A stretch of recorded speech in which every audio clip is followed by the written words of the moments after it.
नमस्कार दोस्तों, मैं कुलदीप सलूजा इस वीडियो में बताऊंगा कि वो कौन से वास्तु दोष होते हैं जिसके कारण उस घर में रहने वाले किसी दंपत्ति को संतान उत्पन्न होने में बाधा आती है या वो निसंतान रह जाते हैं। दोस्तों, कि कई बार देखने में आता है कि डॉक्टर के पास जाते, डॉक्टर के साथ कोई प्रॉब्लम नहीं है, दोनों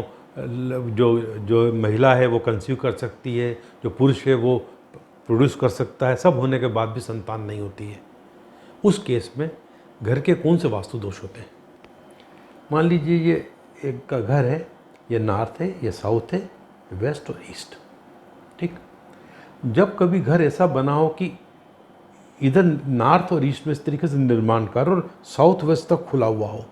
और इधर पड़ोस में किसी का घर हो और इधर भी किसी का घर हो, यानी इधर से कोई खिड़की विड़की, कोई वेंटिलेशन कुछ भी नहीं हो, ऐसी स्थिति में ये एक वास्तु दोष होता है, एक कारण ये हो सकता है। दूसरा, बाय द वे किसी का घर हो, मतलब अब घर दूसरा नहीं, ये जरूरी ऐसे ही बनाओ, पर उसका कमरा यहाँ पर, अब बात है कमरा यहाँ पर हो, कमरा यहाँ पर हो और ये दंपत्ति का रूम है समझ लीजिए, ये पूरा। ठीक, अब इस रूम में नॉर्थ और ईस्ट में कोई खिड़की विड़की नहीं हो,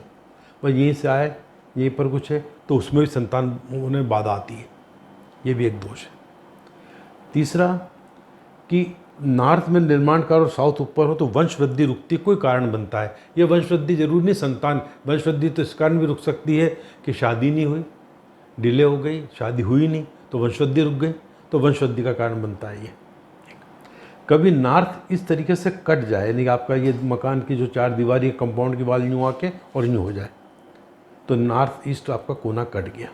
जब नॉर्थ ईस्ट कट जाता है तो भी संतान प्राप्त होने में बाधा होती है। या इस तरीके से कट आ जाए कि मतलब यूँ होके यूँ, या दूसरे का मकान है, दूसरे का हिस्सा हो जाए, ये ना आपका ये हिस्सा है,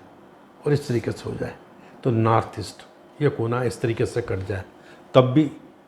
ये संतान बाधा उत्पन्न होने में बाधा होती है। कभी कभी ईशान कोण इस प्लान की तरफ देखिए कि लुप्त हो जाए, मतलब देखिए ये नॉर्थ है, ये साउथ है, ये ईस्ट वेस्ट है, अब ईशान कोण है ही नहीं यहाँ पर, आप देख रहे ईशान कोण है ही नहीं यहाँ पर, इस तरीके से ईशान लुप्त हो जाए, ईशान नज़र ही ना आए, सीधा नॉर्थ साउथ ईस्ट वेस्ट ऐसा कोई प्लाट होता है, इसके अंदर कोई घर बनाता है तो उसको भी ये दिक्कत आती है। जैसे बाय द वे ये पूरा घर बना हुआ, मतलब एक एग्जाम्पल, नहीं पूरा घर बना समझ लीजिए, ये यहाँ पर समझ लीजिए वाला बेडरूम, तो यदि एक बेडरूम है इस तरीके से, अब बेडरूम में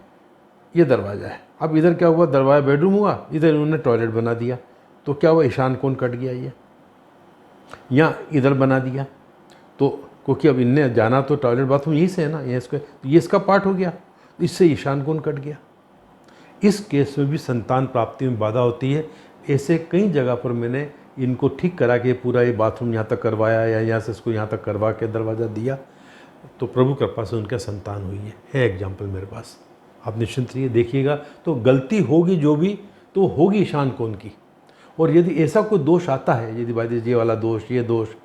ऐसे दोष में एक बात और होती है, कई बार संतान होती है पर संतान फिर जो है स्पेशल चाइल्ड होता है वो, ये भी ऐसे मैंने केसेस देखे हैं। तो स्पेशल चाइल्ड वाले केस में आप देखेंगे कि दोष ईशान कोण का ही होता है, निसंतान रहना, संतान होने में बाधा होना, स्पेशल चाइल्ड होना, ये जितनी समस्याएं आती हैं केवल नॉर्थ ईस्ट कॉर्नर के दोष के कारण आती हैं। मुझे उम्मीद है कि आपको वीडियो पसंद आई होगी। नमस्कार।